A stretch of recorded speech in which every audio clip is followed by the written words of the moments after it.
Huh? Dig! Huh?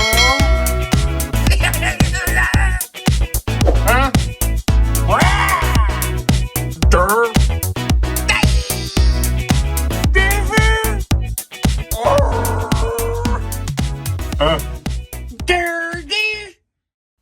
Hey now, and welcome down to KC Toy Reviews. We are here today with Darkseid by Beast Kingdom. Now, typically I review 1/6 scale figures, but being that I am a massive fan of Darkseid, I do try to collect all scales of this character, and in front of us is a 1/9 scale version. Yeah, I say that with a little bit of perplexion because it's a very odd scale. But with that being said, in front of us is an absolutely fantastic figure with phenomenal detail from head to toe. So, as always, let's go ahead, fine comb some of those details, hold each other's hands, and dive right the hell goddamn in. Special refills. All right, so here we are with Darkseid by Beast Kingdom. And happy to report, well, as soon as I had it in hand, I was blown away by the quality. Beast Kingdom clearly knows what they are doing. Articulation is fantastic. Are there some drawbacks? Well, I think some of those drawbacks might dwindle down to personal opinion, and we'll get to those shortly. But if you are a subscriber of the channel, you might remember that recently I reviewed Darkseid by 101 Toys. In-hand review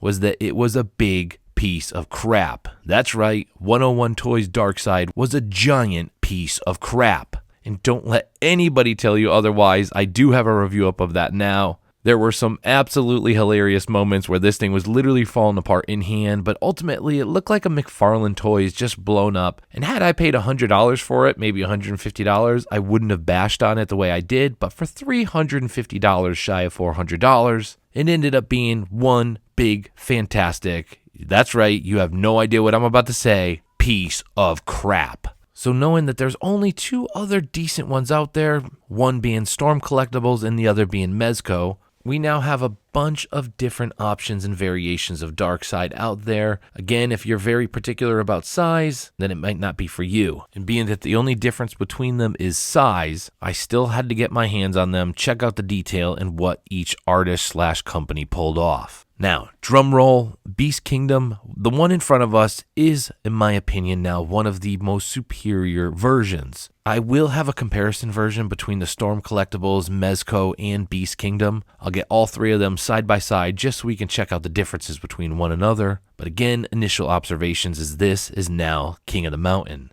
As we can clearly see here, the attention to detail in both the paint application and the overall artistic look of the head sculpt are probably now one of the best representations of Darkseid on the market. And the attention to detail to that very somber/menacing look that has become very stereotypical to Darkseid, I think Beast Kingdom absolutely nailed it. Now, yes, Beast Kingdom did have some artistic freedom with this Darkseid. However, that being said, I do see this as a mashup of the Injustice Darkseid and that stereotypical comic Darkseid. That strong blue, those vibrant tones, merged with that very rock, menacing look of Darkseid. And before we pull away from this shot, just take note of the armor. There are some hints and streaks of weathering throughout. Something that I always love. I would say that Darkseid should not have pristine armor. He's gone through a hell of a lot regardless of what type of set he has on him. So I do like these gray hints of brush mark throughout that represent scratches and a slight weathering to his armor. Now call me crazy, but nowadays everybody is so obsessed with joints, exposed joints, seamless bodies, this and that. So I would say that the next thing that we should go over, of course, are these exposed joints. Now this right here is probably driving some people insane. Just to show you the way it flexes, we kind of do have almost like a double hinge down here, a little bit of a twist there, kind of shifts down and then back up like that again. So there is a lot of articulation and you can basically pivot and do whatever the heck you want with him. Little rocky pose there. which obviously for the price point, I don't think that anybody was expecting any type of seamless body, given that this is a 1/9 scale. And yes, I might give it to you. It's a little bit of a brutal hinge on that elbow joint there, but there are many ways to cover it up, depending on the way you plan on articulating and posing this guy. That does cover it up pretty nicely. And obviously the trade-off is that you can pose, articulate, and do whatever the hell you want with this guy without fear of damaging the figure. I would say that overall, I was very, very pleased with the way that I could pose and articulate this guy, all while still being able to cover up those joints. But they are double jointed, so you can kind of do whatever the hell you want with all of these joints on this guy. Basically put him into a little cannonball here. Looks like he's trying to like piss off a bridge right now or something. So just kind of one last full shot of it. Again, you can kind of see the elbow joints exposed there once the arms are just straight into his side. Personally, it doesn't bother me that much. I didn't expect anything less, and I've probably said this 100 times already, but given that you can articulate the hell out of this guy, there are many ways to pose them to hide those joints. And really, again, those are the only kind of exposed ones. From the rest of it down, I think it looks absolutely fantastic. And kind of the wrist pieces here and down here, the shin pieces are wiggly wobbly. I mean, you can move them all around downtown, come around downtown. You can do whatever the hell you want with those things, whether that's a good or bad thing. Again, that might fall in your personal opinion. And it's worth noting the chest piece is the same. You can kind of shift this up and down. There's a way to take... Oh, God, I can't even believe it came unclipped. So I wasn't even going to do it, but you can take this off. The only reason why you would do this is back here. Oh, my God, we have it this far. Might as well show you. Under there is the battery compartment. I'm not going to lie. I'm probably not going to do it. You can turn on the eyeballs. It looks so ridiculous on film every time that I just kind of shake my head thinking, why did I do that and waste that much time to get this ridiculous shot of little eyeballs on there? I'm sure it looks fantastic. It looks like an LED that's actually on the neck part instead of the face. So it looks like the LED is actually right here, so it's pushing the light up and through these eyeballs there. It also looks like the chest and above the crotch turn on as well. Forgive me for being lazy. Probably not going to do that. And to show off the accessories, well, what you see is what you get in front of you as far as the Omega beams, and then you have this other pair / variation of Omega beams to use. Yet the beams are intended to go everywhere to throw off the heroes, so they don't know where they're going to land. No idea where the hell these beams are going. They're going everywhere. They're out of control, wiggly waggly, up and down, around downtown, come around down right town right now. These beams are crazy. And just quick look at the other Omega beam set that you see there. Same thing. This one's a little less drastic. They are the same system. You basically kind of just plug this little tiny thing in his eyeball there, which sounds very sadistic, but it's an easy system. It works well and does display that very classic villain power that Darkseid has. And just one brief last kind of side-by-side comparison of these two. And if there's any Marvel fans here, it does have some vibes of Apocalypse here. Obviously, the kind of the chin and the way the face looks. But yeah, both these head sculpts are fantastic. As you see, that rock kind of crack look on both of them. Amazing paint application. Huh? Now, just a quick note also to Beast Kingdom, you and Storm Collectibles now have officially the worst hand/peg system. You basically need to be the goddamn Hulk or soak this in hot water to put this on the hand. It was absolutely insane putting these on there. So again, really just a big note to Beast Kingdom. If there's a better way going forward to figure a peg system that you don't need to be the Hulk or soak it in hot water, that would be fantastic, because this was a pain in the ass unless I was Hulk or had hot water. And I'm not the Hulk, and hot water was at the other end of the house, and I'm lazy.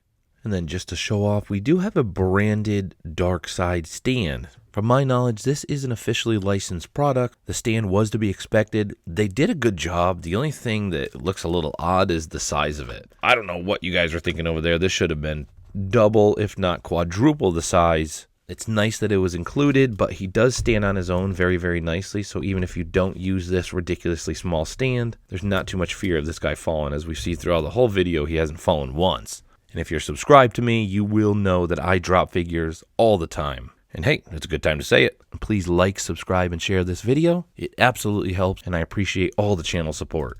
And I did forget to show this little blast hand thing, so you can switch out this hand and make this super powered fisted fire punch if you want to. This is the last accessory. Everything you've seen through the video is what you get, nothing extra. Hadouken! And there we have it. Darkseid by Beast Kingdom.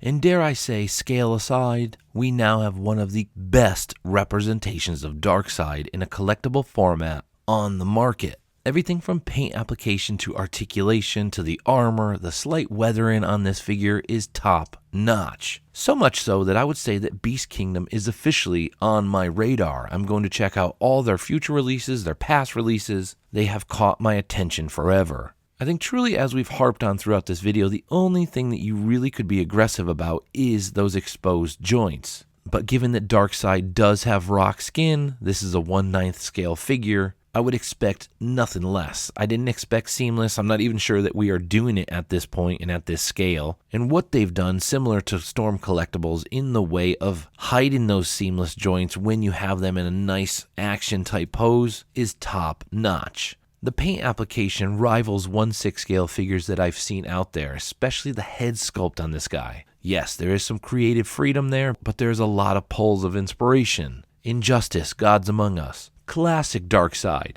and dare I say, from Marvel, Apocalypse. And not that that's a bad thing whatsoever, because these are some of the best villains around. And knowing that Darkseid is basically the Thanos of the DC universe, I think that there was a lot of pressure on Beast Kingdom's shoulders to come out with a figure that is this fantastic. I know Beast Kingdom doesn't dabble in 1/6, but man, if this was a 1/6 scale figure, this would be one of the best 1/6 scale figures on the market. And that might not matter to some because you are extremely happy with what we have in front of us, and yes, I am one of those individuals. This is going to join the ranks of the Mezco, Storm Collectibles, and even McFarlane Darkseid figures that we have out there. And some final closing notes before we slap a score on this guy. The paint application is second to none. I actually would say I have zero complaints. I'm not sure we could have asked for a better head sculpt or paint application throughout the skin and the tones and the cracks. So with all that said, as far as a score on this guy, I mean,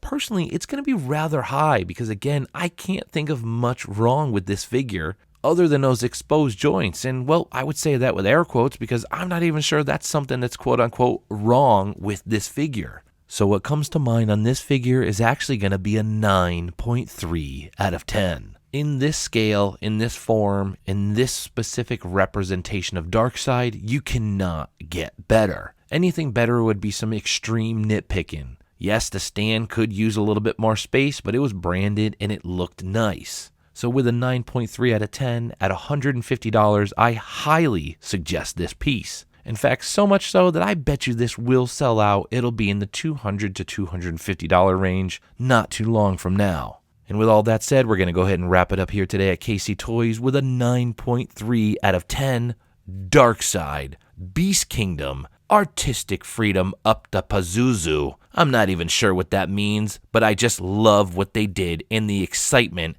is jiggling and lightning bolting through my body. Catch you guys next time. Hope Beast Kingdom does other stuff like this because it's absolutely amazing. Perhaps 1/6 scale. Who knows? Darkseid. Catch you guys next time. Blah!